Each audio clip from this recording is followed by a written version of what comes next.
ಹಾಸನದಲ್ಲಿ ಮನಕಲಕುವ ಘಟನೆ. ರೈಲಿಗೆ ಸಿಲುಕಿ ವೃದ್ಧ ದಂಪತಿ ಆತ್ಮಹತ್ಯೆ ಮಾಡಿಕೊಂಡಿರುವ ಪ್ರಕರಣ ಬೆಳಕಿಗೆ ಬಂದಿದೆ. ಮೃತರನ್ನ ಕೊಡಗು ಜಿಲ್ಲೆಯ ಸೋಮವಾರಪೇಟೆ ತಾಲೂಕಿನ ಅರೆಹೊಸೂರಿನ ನಿವಾಸಿಗಳಾದ ಡೇವಿಡ್ 80 ವರ್ಷ ಮತ್ತು ಮೇರಿ 73 ವರ್ಷ ಎಂದು ಗುರುತಿಸಲಾಗಿದೆ. ಆಸ್ತಿ ಮನೆ ಹಾಗೂ ಕಾಫಿ ತೋಟ ಹೊಂದಿದ್ರು. ವೃದ್ಧಾಪ್ಯದಲ್ಲಿ ನೋಡಿಕೊಳ್ಳುವವರು ಇಲ್ಲದೆ ದಂಪತಿ ಮನನೊಂದಿದ್ದರು ಎನ್ನಲಾಗಿದೆ. ಕೆಲ ದಿನಗಳ ಕಾಲ ವಿರಾಜಪೇಟೆಯ ವೃದ್ಧಾಶ್ರಮದಲ್ಲೂ ಅವರು ವಾಸವಾಗಿದ್ದರು. ಕೆಲಸದ ನಿಮಿತ್ತ ಬೆಂಗಳೂರಿನಲ್ಲಿ ನೆಲೆಸಿರುವ ಒಬ್ಬ ಪುತ್ರ ಹಾಗೂ ಊರಲ್ಲೇ ಇರುವ ಮತ್ತೊಬ್ಬ ಪುತ್ರ ಇದ್ದರೂ ತಮ್ಮನ್ನ ಗಮನಿಸ್ತಾ ಇಲ್ಲ ಎಂಬ ನೋವು ತಂದೆ ತಾಯಿಗೆ ಕಾಡ್ತಾ ಇತ್ತು ಎಂದು ತಿಳಿದು ಬಂದಿದೆ. ನಿನ್ನೆ ರಾತ್ರಿ ಹಾಸನ ನಗರದ ಬಸ್ ನಿಲ್ದಾಣದ ಸಮೀಪ ರೈಲಿಗೆ ಸಿಲುಕಿ ಇಬ್ಬರು ಆತ್ಮಹತ್ಯೆ ಮಾಡಿಕೊಂಡಿದ್ದಾರೆ ಎನ್ನುವ ಶಂಕೆ ವ್ಯಕ್ತವಾಗಿದೆ. ಘಟನೆ ಹಾಸನ ರೈಲು ಪೊಲೀಸ್ ಠಾಣೆಯ ವ್ಯಾಪ್ತಿಯಲ್ಲಿ ನಡೆದಿದೆ. ಸ್ಥಳಕ್ಕೆ ಪೊಲೀಸರು ಭೇಟಿ ನೀಡಿ ಪರಿಶೀಲನೆ ನಡೆಸಿದ್ದು ಪ್ರಕರಣ ದಾಖಲಿಸಿಕೊಂಡು ಮುಂದಿನ ಕ್ರಮ ಕೈಗೊಂಡಿದ್ದಾರೆ. ಈ ಘಟನೆ ವೃದ್ಧರ ಆರೈಕೆ ಮತ್ತು ಕುಟುಂಬದ ಜವಾಬ್ದಾರಿಯ ಕುರಿತು ಮತ್ತೆ ಪ್ರಶ್ನೆಗಳನ್ನ ಎತ್ತಿವೆ. ನಮ್ಮ ಮಿಸ್ಸಸ್ ಚಿಕ್ಕಮ್ಮ ಅವ್ರು ಇಬ್ಬರು ಮಕ್ಕಳಿದ್ದಾರೆ.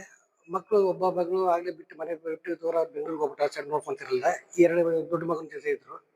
ಇವರು ಮಾನಸಿಕ ಒತ್ತಡ ಪಾಪ ಇಬ್ರು ಹುಷಾರಿದ್ರು. ಅನಾಥ ವೃದ್ಧಾಶ್ರಮದ ಒಂದು ತಿಂಗಳಿದ್ರು ಅಲ್ಲಿ ಯಾಕೋ ಸೆಟ್ ಆಗಿಲ್ಲ ಅಂತ ಕಾಣುತ್ತೆ. ಮತ್ತೆ ವಾಪಸ್ಸು ಹಾಸನಿಗೆ ಬಂದ್ರು. ಇದು ಶನಿವಾರ ಸಂತಿಗೆ ಬಂದರು. ಅವ್ರ ಎಂತಿಗೆ ತುಂಬ ಹುಷಾರಿಲ್ಲ, ಮರು ಜಾಸ್ತಿ ಅವರಿಗೆ. ಇವ್ರಿಗೆ ಏನಾಯ್ತು ಅಂದ್ರೆ ನಾಳೆ ದಿನ ನಾನು ಸತ್ತರೆ ನನ್ನ ನಿಂತು ಯಾರು ನೋಡ್ಕೊತಾರೆ ಆ ಒಂದು ಫೀಲಿಂಗ್ ಇಬ್ರಿಗೂ ಇತ್ತು. ಈಗ ಇವ್ರು ಸತ್ತರೆ ನನ್ನ ಯಾರು ನೋಡ್ಕೊತಾರೆ ಅಂತ ಆ ಫೀಲಿಂಗ್ ಇತ್ತು. ಇವರು ಮೋಸ್ಟ್ಲಿ ಸೋಮವಾರ ಇವರು ಬೆಂಗಳೂರಿಗೆ ಹೋಗ್ಬೇಕಾಯ್ತು, ಚೆಕಪ್ಗೆ, ಮೆಡಿಕಲ್ ಚೆಕಪ್ಗೆ ಹೋಗ್ಬೇಕು ಅಂದ್ರೆ ಎಲ್ಲ ಮಾತಾಡಿದ್ರು, ಹೋಗ್ಬೇಕು ಅಂತಾನೆ ಇದ್ರು. ಅದೇನು ಮನಸ್ಸು ಅಂತ ಏನೋ ಗೊತ್ತಿಲ್ಲ. ನನ್ನ ಯಾರು ಹೇಳ್ದಲೆ ಮಧ್ಯಾಹ್ನ ಅಲ್ಲಿಂದ ಹೊರಟು ಮಿಸ್ಸಿಗೆ ಬಂದಿದ್ದಾರೆ.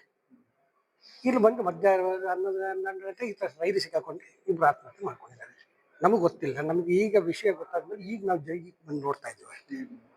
ಇವಾಗ ಬೇಜಾರಾಗುತ್ತೆ. ಯಾಕೆಂದ್ರೆ ಅವರು ಭಾರಿ ಅನ್ಯೋನ್ಯಾಗಿ ಇದ್ರು. ಗಂಡ ಹೆಂಡತಿ ಇಬ್ರು, ಒಬ್ರು ಬಿಟ್ಟು ಒಬ್ರು ಇರ್ತಿದ್ದಿಲ್ಲ. ಇವ್ರಿಗೆ ಏನಾಗುತ್ತೆ, ಹೆಚ್ಚು ಕಡಿಮೆ ಆಗುತ್ತೆ ನಾನೇನು ಮಾಡೋವಂತ ಅವ್ರಿಗೆ, ಅವ್ರೇನು ಹೆಚ್ಚು ಕಡಿಮೆ ಆಗುತ್ತೆ ನನಗೆ ಆಗುತ್ತೆ ಅಂತ ಅವ್ರಿಗೆ.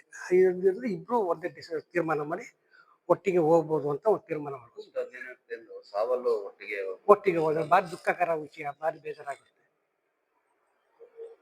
ಮನೇಲಿ ಮಕ್ಕಳು ನೋಡ್ಕೊಂಡಿದ್ರೆ ಪರಿಸ್ಥಿತಿ ಬರ್ತಿರ್ಲಿಲ್ವಾ? ಖಂಡಿತ ಬರ್ತಿದ್ದಿಲ್ಲ. ಒಂದು ಅಂಗಡಿಯನ್ನು ಗಂಜಿ ಕುಡಿದ್ಬಿಡ್ಲಿ ಮಕ್ಕಳು ಪ್ರೀತಿಯಾಗಿ ಪ್ರೀತಿ ವಿಷಯ ಮಾತಾಡಿದ್ರೆ ಸಾಕು. ಅವ್ರಿಗೆ ನೋಡ್ಕೊಳ್ಳೋದು ನಡೆಯುತ್ತೆ.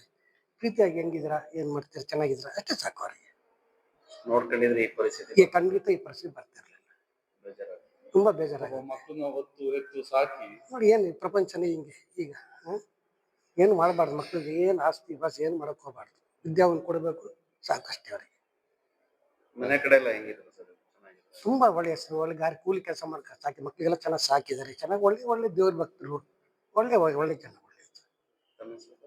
ನನ್ನ ಹೆಸರು ಜಾರ್ಜ್ ವಿಲಿಯಂ ಅಂತ. ಮತ್ತೆ ಆಂಟಿ ಅವರು ಶನಿವಾರ ಸಂತೆಯಲ್ಲಿದ್ದರು. ಫ್ಯಾಮಿಲಿ ಏನೋ ಪ್ರಾಬ್ಲಮ್ ಆಗಿದೆ. ಅವ್ರು ನಿನ್ನೆ ಬಂದಿದ್ದಾರೆ. ನಿನ್ನೆ ಮಧ್ಯಾಹ್ನ 2 ಗಂಟೆಗೆ ಅವ್ರು ಶನಿವಾರ ಸಂತೆ ಬಿಟ್ಟಿದ್ದಾರೆ. ಮಿಡ್ ನೈಟ್ ಇಲ್ಲಿ ಸುಸೈಡ್ ಮಾಡ್ಕೊಂಡಿದ್ದಾರೆ. ಏನು ಕಾರಣ? ಫ್ಯಾಮಿಲಿಯಲ್ಲಿ ಸ್ವಲ್ಪ ಪ್ರಾಬ್ಲಮ್ ಇತ್ತು.